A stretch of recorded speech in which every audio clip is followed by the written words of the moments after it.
সত্যিই খুব বেইমান সন্দীপ, খুব বেইমান।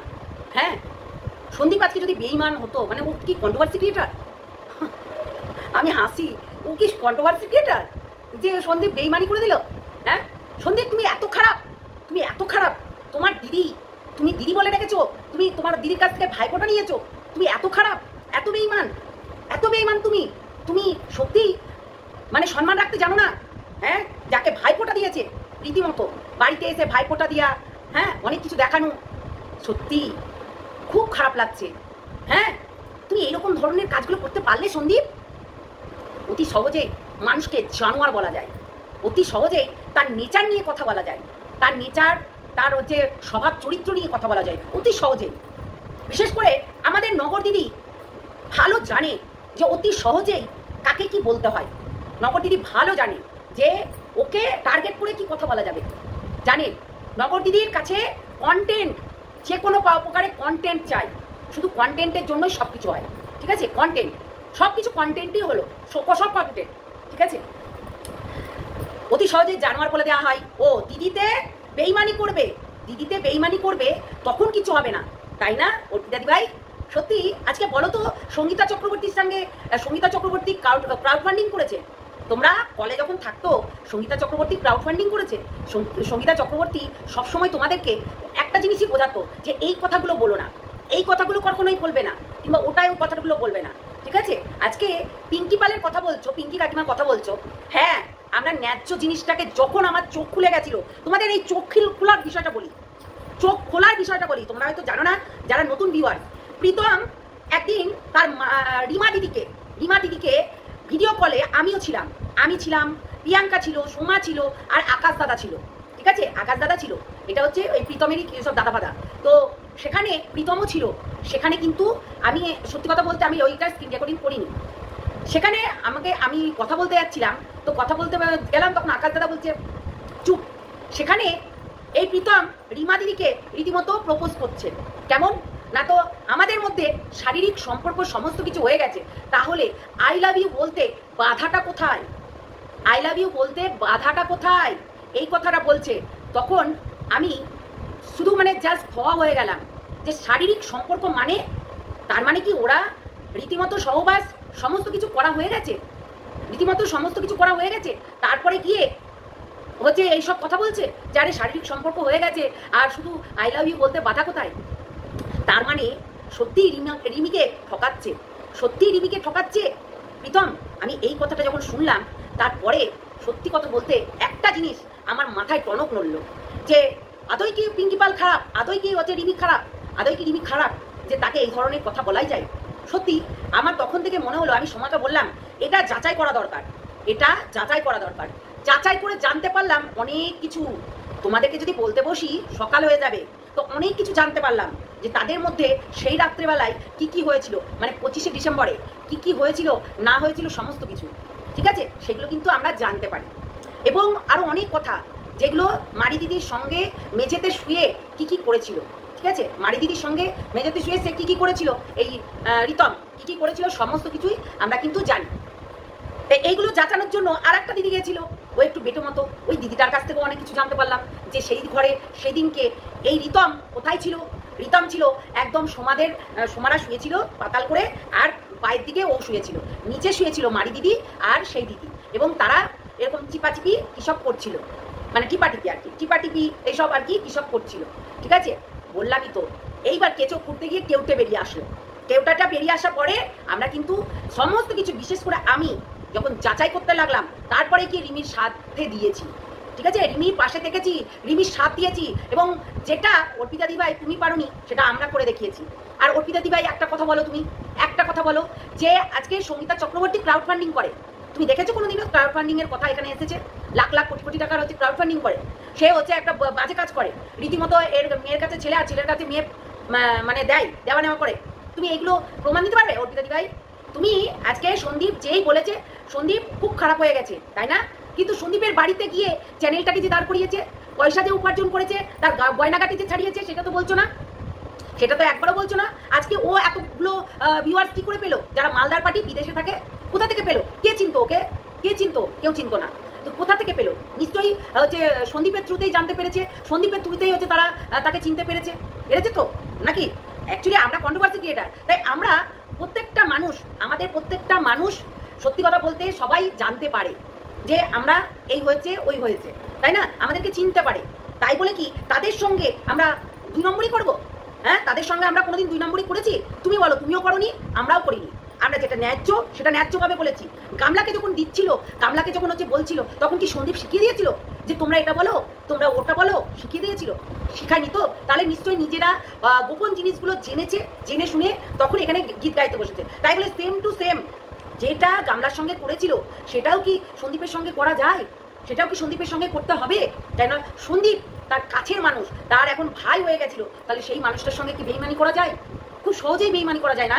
তাকে খুব জানোয়ার মানে বাজে থেকে বাজে কথা বলে, তার চরিত্রহীন, তার চরিত্র নষ্ট, স্বাভাবিক স্বাভাবিক। এই যে নগর দিদি সবার ওপরে হুকুমদারি করে, ও সবার ওপরে ধমক দেয়, সেটা কি চলে?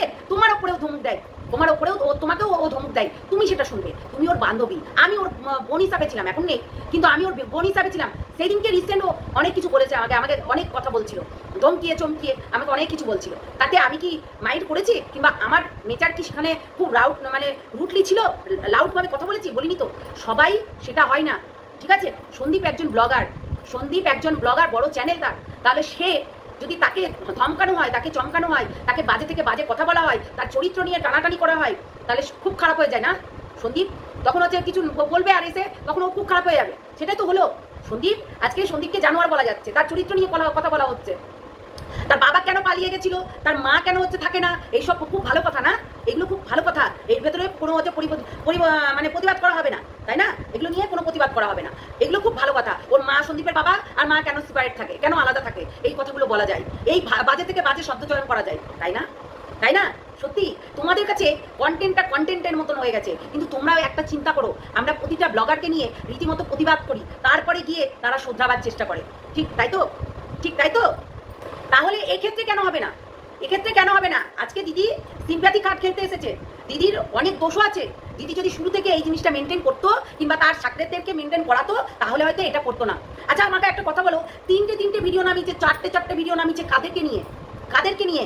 রীতিমতো প্রথমে ওই গামলাকে নিয়ে, আর তারপরে সন্দীপকে নিয়ে চারটে ভিডিও নামিয়েছে। তার বাড়িতে কে এলো, কে গেল, কে থাকলো, তাতে তার মাথা ব্যথা কিসের?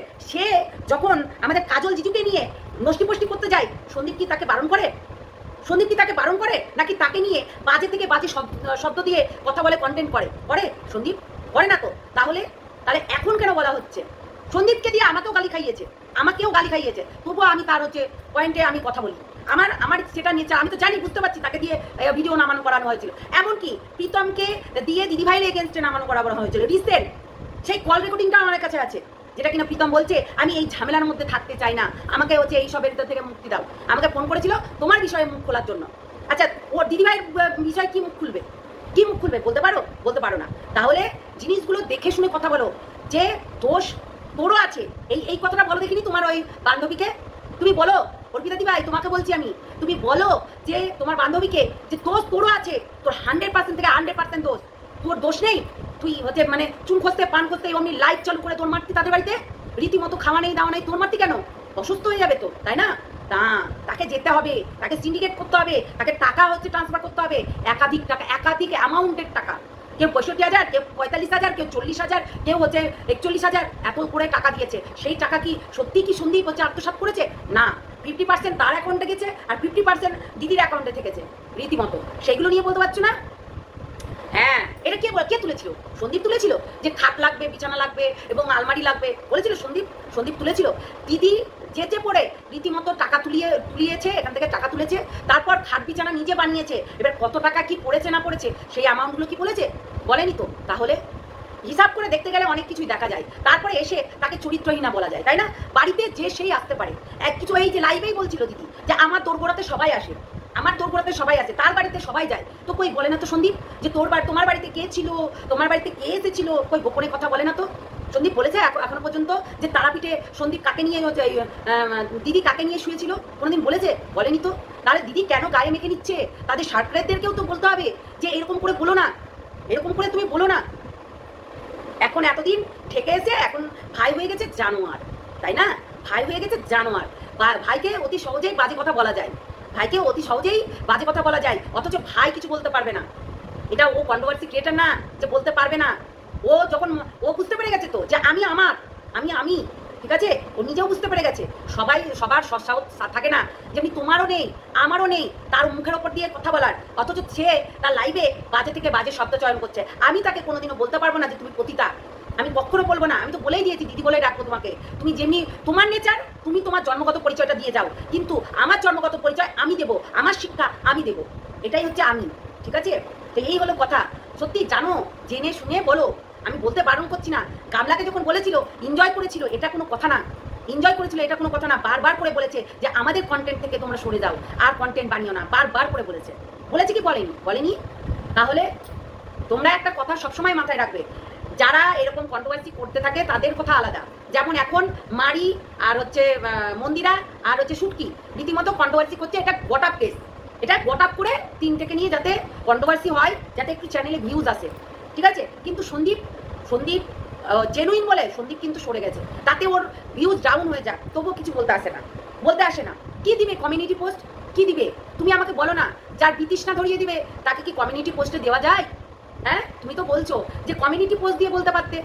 যাকে তিতো করে দিয়েছে, যাকে নিম করে দিয়েছে, যাকে কল করেছিল পর্যন্ত, সেই কলটা ধরেনি, এবং ওই যে কলকাতা চিড়িয়াখানায় ঘুরতে গেছিল তারপর থেকে তার খুব রাগ। কিসের রাগ? ওটা তো আপন কেউ না। কিসের রাগ?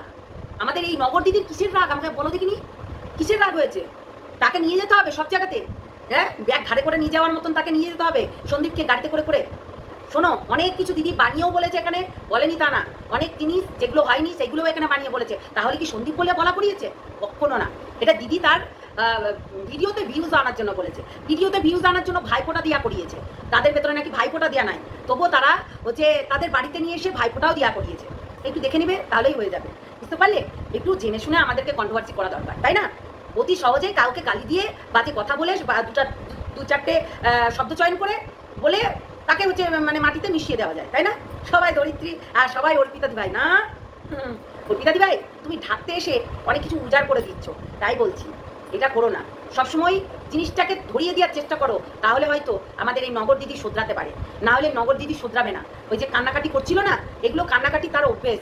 দেখো না, তার বাচ্চা কার বাচ্চা, এবার যে সন্দীপের বাচ্চা সন্দীপের ঘরে মেঝেতে শুয়ে কি কিস করবে সেটা নিয়েও কান্নাকাটি করেছে। ও সব কিছু নিয়েই কান্নাকাটি করে। ও কি বর বেচেনি? ও কি হচ্ছে এখানে হাত পাতেনি? সবই করেছে, অথচ সে এরকম ধরনের কথাগুলো এখন এসে বলছে। বুঝেছো? এই যে লিলিশা না কি বলছে, কি মোনালিসা, যাই হোক লিলিশা না মোনালিসা, এই মোনালিসার সঙ্গে রীতিমতো ঝামেলা লেগেছিল। কি কারণে লেগেছিল? কেন? এই টাকা পয়সা নিয়ে লেগেছিল। এই টাকা পয়সা নিয়েই তাদের মধ্যে ঝামেলা। অনেক জিনিস যেগুলো দিদি তুলে দেয়নি, এটা মনে রেখো। এই সন্দীপের বাচ্চার নামে আর সন্দীপের নামে টাকা পয়সা তুলে কিন্তু দেয়নি, এটা একটু মনে রেখো, বুঝেছো? তো সেটাই হচ্ছে কথা। তো চলো, টাটা, নেক্সট ভিডিওতে দেখা হচ্ছে। এই জিনিসটা এই যে বেইমান বলেছে, এটা আমি জানতাম না। নিজেই বেইমান বলে, নিজেই বাজে কথা বলে, নিজেই তার কাছে কোনো কন্টেন্ট নেই, এটা কিন্তু স্বাভাবিক। তার কাছে কোনো কন্টেন্ট নেই, সন্দীপ ছাড়া তার কাছে কোনোই কন্টেন্ট নেই। দেখো, দুটোই হট কন্টেন্ট ছিল, অথচ দুটোকেই শেষ করেছে কে? এ নিজেই। এ নিজেকেই নিজেই শেষ করছে। আজকে প্রীতমকে শেষ করেছে, আজকে হচ্ছে সন্দীপকে শেষ করবে, তারপরে দিশানিকে শেষ করেছে, রিমিকেও শেষ করেছে। এ শেষ করেছে রীতিমতো বাজে থেকে বাজে শব্দ দিয়ে এই শেষ করেছে, ঠিক আছে? তো এখনো এই শেষ করবে, এটাই হচ্ছে কথা। এবার সন্দীপকে লেগেছে, ওয়েট করো। এরা কোনোদিনও কারোর ভালো চায় না। যদি ভালো চাইতো তাহলে একদম এরকম করে কাট করে বেরিয়ে যেত, কিন্তু না, সন্দীপকে নিয়ে রীতিমতো কন্টেন্ট বানাতে হবে। তাই এখনো পর্যন্ত কন্টেন্ট বানিয়ে যাচ্ছে। আর যারা কন্টেন্ট বানায় না, তাদের সত্যি কথা বলতে তারা সরে গেছে, বুঝে গেছে যে এতে কিছু নেই, এতে এই ঝামেলা ছাড়া, এই কচলা কচলি ছাড়া অন্য কিছু নেই, বুঝেছো? তাই এই কচলা কচলি করতেই দিদি আসে। দিদি সবার কাছে সিম্পিতি কার্ড খেলতে খুব ভালোবাসে, এবং ওই যে সিম্পিতি যদি না পাই, তাহলে তোমরা তো কেউ পয়সা করে দেবে না। পয়সা করে না দিলে তার হচ্ছে হাজবেন্ডের চিকিৎসা হবে কি করে, আর পেটেই বা খাবে কি করে? এটা তো স্বাভাবিক। এবং তোমাদের কাছ থেকে গিফট পেয়েই কিন্তু তার গিফট পেয়েই কিন্তু চলে। যেমন তোমার নাইটি, চাদর, শাড়ি, ব্যাগ, এগুলো কিন্তু একাধিক মানুষ তাকে গিফট করে বলেই কিন্তু তার চলে, নাহলে আদারওয়াইজ তার চলতো না, ঠিক আছে? আজকে হ্যাঁ, প্রথম দিকে কিন্তু সন্দীপের একটা স্টেপ নেওয়া দরকার ছিল, যে দিদি আমার ভাইফোঁটা নেই, তাই আমাকে ভাইফোঁটা দিও না, এইগুলো বলা দরকার ছিল। কিছু জিনিসের অপয়ার ব্যাপার আছে, যেগুলো দিতে নেই, জোর করে সেগুলো হয় না। কিন্তু আমাদের এই যে নগর দিদি কিছুতেই মানতে চায় না, কিছুতেই মানে না। তো যে না মানবে তার একটা আলাদা রকম কথা, তাই না? তো কিছুদিন না মানলে কাউকে মানাতে পারবে না। তো যাই হোক, কেউ এসেছে, আমাকে খুলতে যেতে হবে। চলো টাটা, সবাই ভালো থেকো, সুস্থ থেকো, সাবধানে থেকো।